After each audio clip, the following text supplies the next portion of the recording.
বয়স মাত্র 18, কিন্তু এর মধ্যেই তাকে নিয়ে আলোচনা তুঙ্গে। ম্যানচেস্টার ইউনাইটেড একাডেমি থেকে উঠে আসা এক প্রতিভার নাম অ্যাডাম আব্বাস। ওল্ড ট্র্যাফোর্ডের আঙিনায় যিনি দাপিয়ে বেরিয়েছেন আলেক্সান্দ্রো গার্নাচোদের সাথে। এবার কি তবে সেই পায়ের জাদু দেখা যাবে বাংলাদেশের মাটিতে? সামনে আসছে অনূর্ধ্ব 20 এশিয়ান কাপ। ফুটবল প্রেমীদের মনে এখন একটাই প্রশ্ন, রোনান সুলিভানদের সঙ্গে কি তবে জুটি বাঁধতে চলেছেন অ্যাডাম আব্বাস? যদি এই দুই তরুণ তুর্কি একসাথে জ্বলে ওঠেন, তবে বাংলাদেশের অনূর্ধ্ব 20 দল যে নতুন কোনো ইতিহাস লিখবে তা বলাই বাহুল্য। কেন অ্যাডাম আব্বাসকে নিয়ে এত মাতামাতি? তার মূল শক্তি হলো তার বহুমুখী প্রতিভা।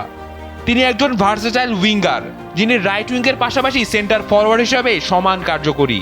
আধুনিক ফুটবলে শুধু বক্সে দাঁড়িয়ে থাকা স্ট্রাইকারের দিন শেষ। অ্যাডাম ঠিক তেমন ফুটবলার যিনি নিচে নেমে বল কেড়ে নেন, ডিফেন্ডারদের ড্রিবলিং দিয়ে কুপকাত করেন এবং বিদ্যুৎ গতিতে কাউন্টার অ্যাটাকে উঠে যান।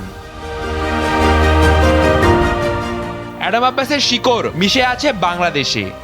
ব্রিটিশ বংশোদ্ভূত এই ফুটবলারের মা ব্রিটিশ হলেও নানা নানি বাংলাদেশি, অন্যদিকে বাবা জামাইকান। আর এই মিশ্র সংস্কৃতির মেলবন্ধনই জন্ম নিয়েছে এক অসাধারণ ফুটবল প্রতিভা। ম্যানচেস্টার ইউনাইটেড অনূর্ধ্ব 14 এবং 16 দলে নিজের সামর্থ্যের প্রমাণ দিয়েছেন তিনি।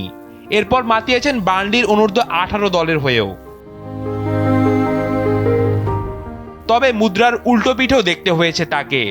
এক বড় ইনজুরির কারণে বেশ লম্বা সময় মাঠের বাইরে থাকতে হয়েছে, কিন্তু হারের পাত্র নন অ্যাডাম।